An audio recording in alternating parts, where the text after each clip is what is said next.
about how commitment to breakthrough can actually save your life.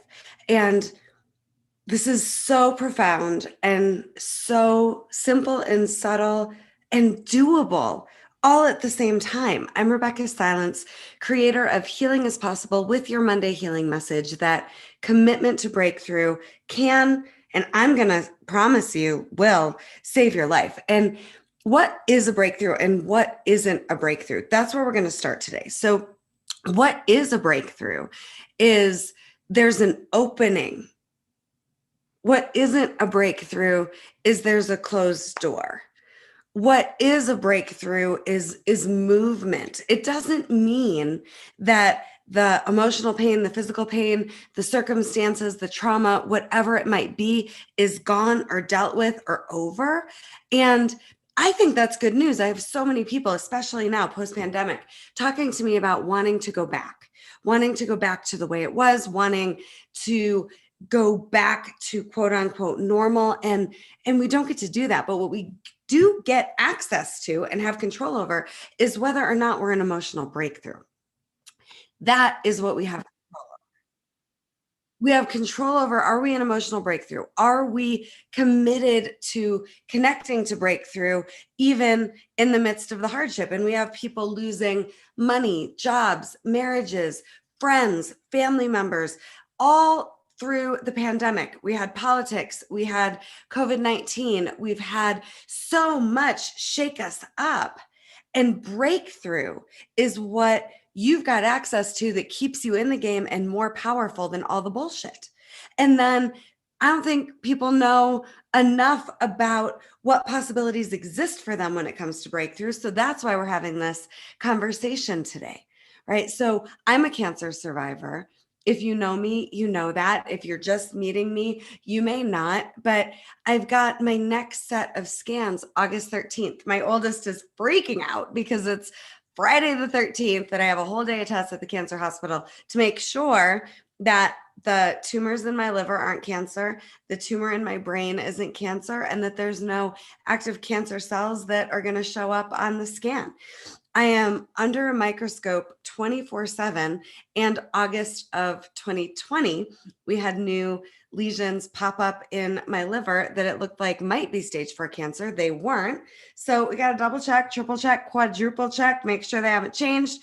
I'll be injected with a new contrast that if it's melanoma, the cancer I had was stage 3 melanoma. The contrast will help us identify immediately, is it cancerous or isn't it? I'm really, really trusting and believing in my healthy body. I don't think it is. And then we never know. And I think that's a great metaphor for life.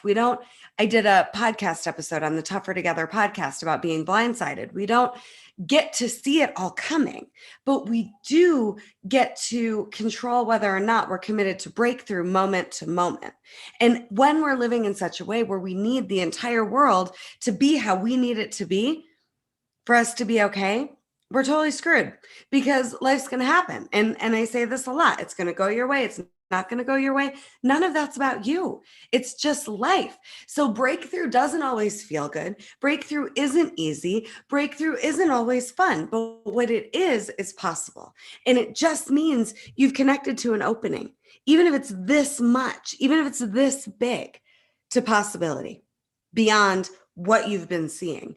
And it means in really simple terms that you've moved beyond fight, flight, freeze, survival mode.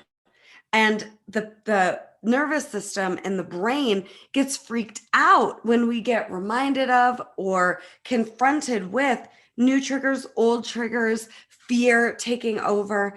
And our brain goes into wanting to fight it, wanting to shut down. That's the freeze. That's the most dangerous thing anybody can do emotionally, by the way, is shut it down and freeze, because that's like the beginning of a slow spiritual death that could actually lead to an actual death. And then there's flight, where we just run away. We just get busy. We numb out. We just brush it under the carpet. We'll do anything but face the emotional pain. And that's always the problem. What's always the issue is the emotional experience that you're having, never the circumstance. And I can't emphasize that enough. I go into scans in a couple of weeks. The only problem I will have that day is how I'm going to navigate and outwit, outsmart, and outlast and conquer fear. That will be the game. And that was the game when I was sick in bed for 9 months after having a brand new baby that I couldn't even hold or be with or bond with.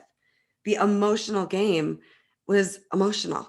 And I have mastered breakthrough. It's an art.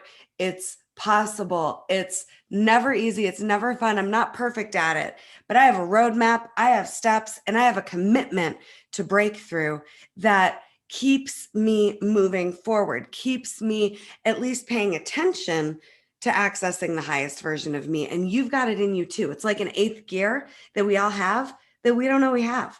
So I'm here today to tell you there is life beyond fight, flight, freeze. There's life beyond survival. There's a highest version of you that has access to breakthrough. Even when you're in breakthrough, it's not always fun or feeling great, but you're moving, you're building momentum, and you don't have to go faster than you want to go, but you do get to know that there is breakthrough available to you no matter what you're facing. And that can help you pick up the pieces. That can help you level up. That can help you weed out the garden called your life and plant a new garden. And I want it for you. Find more, visit me at RebeccahSilence.com. Check out the Tougher Together Breakthrough podcast if you haven't already. Join me in the free Facebook Healing is Possible community. There is so much available to you to help you rebuild wherever you are, your life starting now. Big love, and I hope to see you and hear from you very, very soon. Breakthrough.